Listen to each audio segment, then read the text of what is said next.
Hello everyone, and welcome to part 1 of What If Shockwave Betrayed Megatron.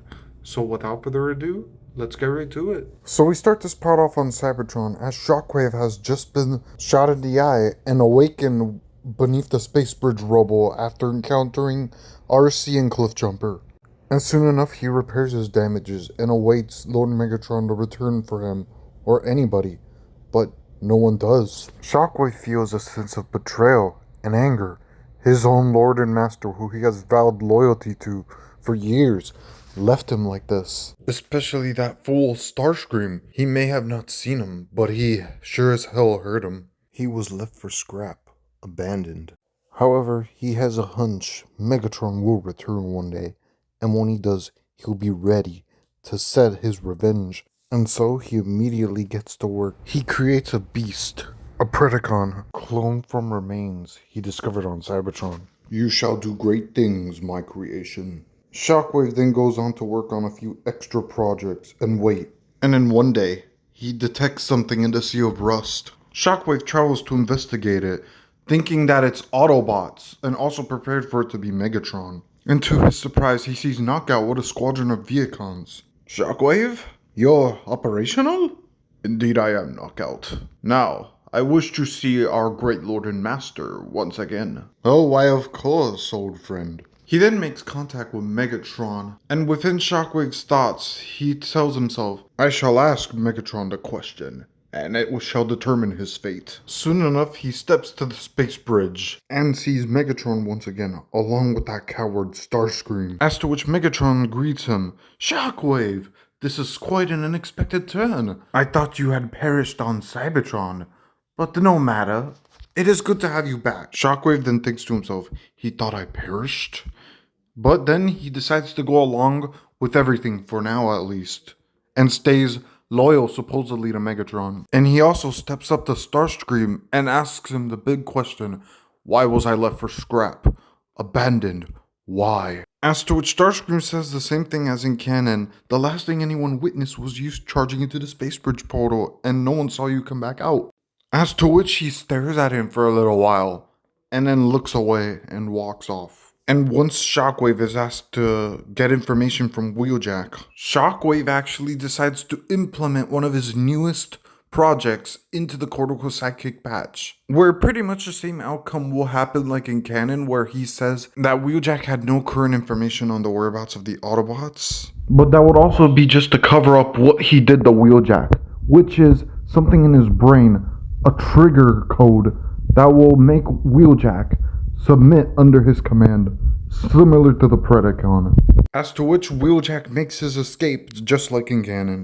As to which Megatron is enraged at Starscream for allowing Wheeljack to escape, but Starscream says the same thing as he did in canon, a tracking device implanted in Wheeljack. Megatron then says, it seems I misunderestimated you there, Starscream.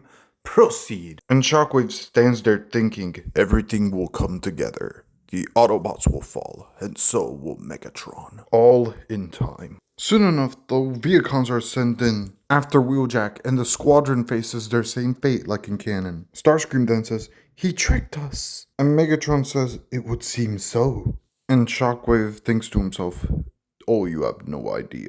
And Megatron begins to scold Starscream for his failure, but Shockwave steps up. I believe I may have an answer to current problems, Lord Megatron. Then by all means, activate the space bridge. He then goes to Predacon on Cybertron. It is time for you to fulfill what your creator made you for, my beast. He then returns to Darkmount, where he presents his newest creation to the Decepticons. As to which everyone is shocked to see what they see, no pun intended. As to which Megatron steps forward. Such primal magnificence, Shockwave. So this is what you have been up to in your cycles away on Cybertron. Indeed. However, I still wonder, how come you never returned for me, Lord Megatron? Especially after your departure originally, before Starscream left. Troops were a must-find at that moment, and some sacrifices were needed in the name of the Decepticons, and Energon was a low at that time, so going and searching for allies on Cybertron at the time was uncalled for. As to which Shockwave then says, I see. Well then, I suppose it has been an honor, Megatron. But I think the Decepticons require a more rightful leader. What? Kill him. The Predacon screeches and lunges at Megatron, biting around his chest and pinning him to the ground. Megatron does try to fight back, but Shockwave shoots an EMP at Megatron, which stuns him from moving. And Predacon takes this moment to literally grab Megatron's head and yanks it off, killing him. All of that happened in 30 seconds. Shockwave then looks to all the Decepticons. For too long, Megatron has allowed the Autobots to function. Now that he is dead, I shall ensure victory for our cause. Rally under me, Decepticons, and we will dominate this universe. Knockout and Soundwave look at each other, and the Vehicons all around begin chanting. So do the Insecticons. And Starscream says, "Bravo, Shockwave!" Excellent deception, if I must say so myself. But Shockwave runs up to Starscream and grabs him by the head, pinning him down. "Do not think for a moment, Starscream, that it has gone unnoticed that you left me at the Autobots' mercy, too." Starscream then pleads for his life. "Please, no! Shockwave, stop!" Shockwave then shoots him in the chest, killing him. Soundwave and Knockout come to his side, and Knockout says, "Bravo, Shockwave. You have earned your place as leader." And Soundwave just remains quiet, looking at Megatron's body. "However, we still have an Autobot problem." And Shockwave says, "Of course. Go on, my beast. Bring the Autobots to their knees." As to which Predacon flies off, and Shockwave sits comfortably on the throne. But since Wheeljack is at Shockwave's bedding call, and he wants to use it at a smart time, the Predacon does not go after Wheeljack.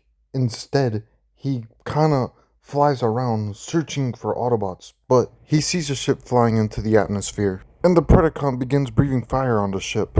And inside, Ultra Magnus looks back to someone. "Soldier, get up on the roof, open fire on him." And two Autobots get up from their seats, Warpath and Trax. And the two follow his commands. They get on top of the ship, and Warpath begins opening fire. Kablam! Trax is like, "Hang on, a Predacon? Impossible." Warpath is then like, "I don't care, let's just kablam him to the ground." And the Predacon begins kind of getting overwhelmed with shots. And Ultra Magnus' ship also begins opening fire on the Predacon, which it then retreats. And the two enter back in the ship. "Threat neutralized, Commander Magnus." "Excellent work, you two. Now let us find the Autobots spread throughout this planet." But we could say the bullet shots did attract some characters. Jack and RC, and Bulkhead, Wheeljack, and Miko, and are happy to see the three newest Autobots whom have arrived to help. And eventually they all reunite with Bumblebee, Ratchet, and Raph. Meanwhile, the Predacon reports back to Shockwave, "What has happened to you, my beast?" And the Predacon screeches, and let's just say, in a way, Shockwave is able to understand him, and then he says, "We shall be prepared for if they try an assault, which I know it is imminent." With all these Autobots together, they do actually feel confident enough to stage the attack on Darkmount without really anything to stop them. And so, Wheeljack and Bulkhead provide a distraction like they did in canon down below. Bumblebee and RC do their distraction just like in canon, which gives Ultra Magnus, Trax, and Warpath enough time to get onto Darkmount, and they run towards the fusion reactor core. But the Predacon blocks their way. Trax and Warpath offer to distract the Predacon, while Ultra Magnus heads on into the core to destroy it. Shockwave jumps down, and he and Ultra Magnus get into a fight. And Soundwave goes on down to confront Bulkhead and Wheeljack. And Knockout goes into the hallways to confront RC and Bumblebee, with a squadron of Vehicons at his assist. Ratchet then detects something. An Autobot signal, but it's airborne. Shockwave then has Ultra Magnus pinned. And Optimus swoops in and punches Shockwave into the fusion reactor. But since Shockwave was able to freaking take an entire space bridge explosion, he emerges from the fusion cannons, kinda wounded, but still good. This isn't over, Autobots. The Predacon then flies into the room, grabs him, and flies off with Shockwave.